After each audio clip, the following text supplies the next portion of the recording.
2023년 8월 넷째 주인 오늘은 지난 한 주간 호주에서 가장 이슈가 됐던 뉴스를 소개해 드리도록 하겠습니다. MK의 시드니입니다. 한 주간 이슈가 된 소식은 호주 실업률이 전달에 비해 0.2% 상승한 3.7%를 기록한 소식과 전국 내각회의에서 주택가격 위기 해결책들이 타결된 소식, 휘발유 가격의 고가행진이 지속되고 있는 소식을 전해드립니다. 호주의 7월 실업률이 전달에 비해 0.2% 상승한 3.7%를 기록했습니다.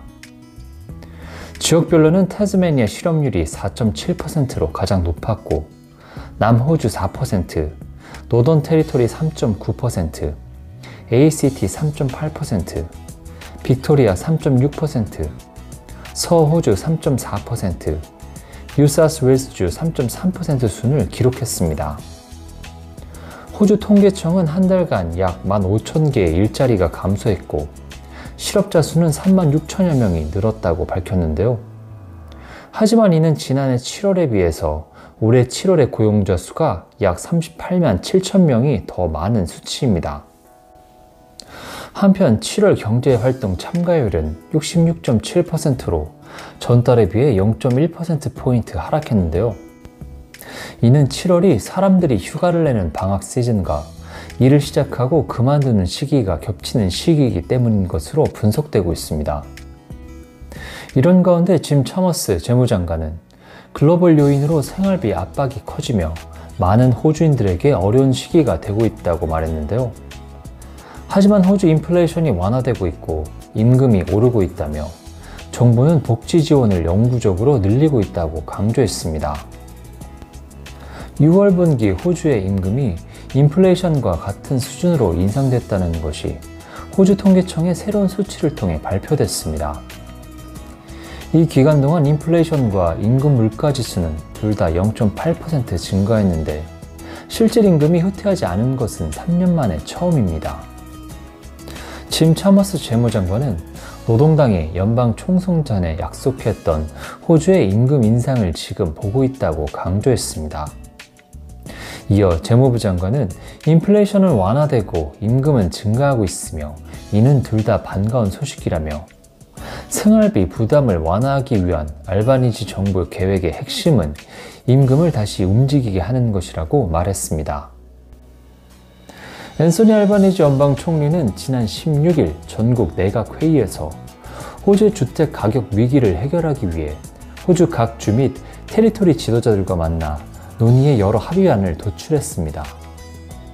이번 회의에서 기존 목표였던 100만 채에서 20만 채를 추가해 향후 5년 내에 전국에 120만 채의 신규 주택을 건설하는 것을 목표로 하는 국가주택 공급 대책에 합의했다고 발표했습니다.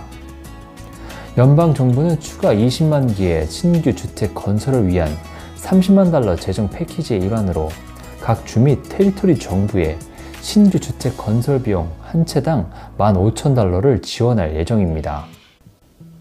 또한 알바니지 정부는 최대 4만 중저소득 가구의 주택 구입을 돕기 위한 헬프 투 바이 제도를 내년부터 시행할 것이라고 발표했습니다. 이어 이번 합의안에는 주택 공급과 경제성을 보장하기 위해 입지가 좋은 지역에 중고밀도 주택을 장려하는 등 몇 가지 새로운 조치가 포함되는데요. 또한 퇴거 요청에 대한 합리적 근거 제시 요건을 충족시키도록 하고 임대료를 1년에 한 번만 인상할 수 있도록 하는 임차인을 위해 개선된 정책 등 세입자 관리 강화를 위한 합의안도 도출됐습니다. 그동안 여러 단체들은 호주의 주택 수요가 고통스러운 수준이라고 목소리를 높이며 임대 위기에 대해 즉각적인 주의가 필요하다는 요청을 하며 정부의 개입이 없다면 많은 호주인들이 주택 문제를 감당할 수 없게 되고 불안정하게 될 것이라는 입장을 냈었는데요. 이번 알바니지 정부의 주택 위기 해소 방안에 대해서 일제히 환영하고 나섰습니다. 하지만 취약계층을 위한 추가 조치가 필요하다고 덧붙였습니다. 소매 휘발유 가격이 2022년 7월 이후 최고가를 기록 중입니다. 전문가들은 휘발유 가격 고가 행진이 한동안 지속될 것으로 전망하고 있는데요. 무연 Unleaded 91 휘발유의 전국 가격은 리터당 2달러 6센트로 이는 2022년 7월 이후 최고가입니다. 비교 사이트의 5개 도시 분석에 따르면 멜번 주민들이 리터당 2달러 16센트로 가장 많은 돈을 지불하고 있는데요. 반면 애들레이드와 브리즈번의 경우 휘발유 평균 가격은 각각 1달러 94센트와 1달러 97센트로 2달러 미만을 기록하고 있습니다. 이 밖에 퍼스 주민들은 2달러 5센트를, 시드니 주민들은 2달러 10센트를 지불하고 있는 상황입니다.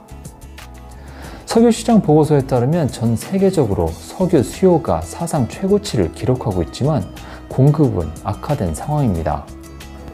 보고서는 여름철 항공여행 호조, 발전용 석유 사용 증가, 중국 석유화학 활동 급증에 힘입어 세계 석유 수요가 사상 최고치를 기록하고 있다고 밝혔는데요. 호주에서는 6월 중순에 저점을 찍은 후 23%나 상승한 도매 연료 가격이 이후에도 높은 가격대를 유지하고 있는 상황입니다. 또한 지난 11월 감산에 이어서 오펙 플러스가 7월 산유량을 낮추기로 결정한 후 원유 가격이 영향을 받고 있다고 지적했습니다. 오펙 플러스는 석유 수출기구와 러시아 등 비오펙 주요 산유 협의체로 세계 원유 시장의 40%를 생산하고 있어 오펙 플러스의 결정이 유가에 중대한 영향을 미치고 있습니다. 여기에 대해 환율 역시 휘발유 가격을 높이는 데 일조하고 있는데요. 석유는 미국 달러로 지불되기 때문에 호주 달러가 약세를 이어갈 경우 같은 금액에 대해 더 많은 돈을 지불할 수밖에 없기 때문입니다. 전문가들은 처음 예상했던 것만큼 유가가 공격적으로 상승하지는 않았지만 앞으로 몇 주 동안은 휘발유 가격에 어떤 완화도 기대하기 힘들 것이라는 입장을 밝혔습니다. 오늘은 호주 실업률이 전달에 비해 0.2% 상승한 3.7%를 기록한 소식과 전국 내각회의에서 주택가격 위기 해결책들이 타결된 소식, 휘발유 가격의 고가 행진이 지속되고 있는 소식을 전해드렸습니다. 이번 주 주간 뉴스는 여기까지고 다음 주에 다시 찾아뵙겠습니다.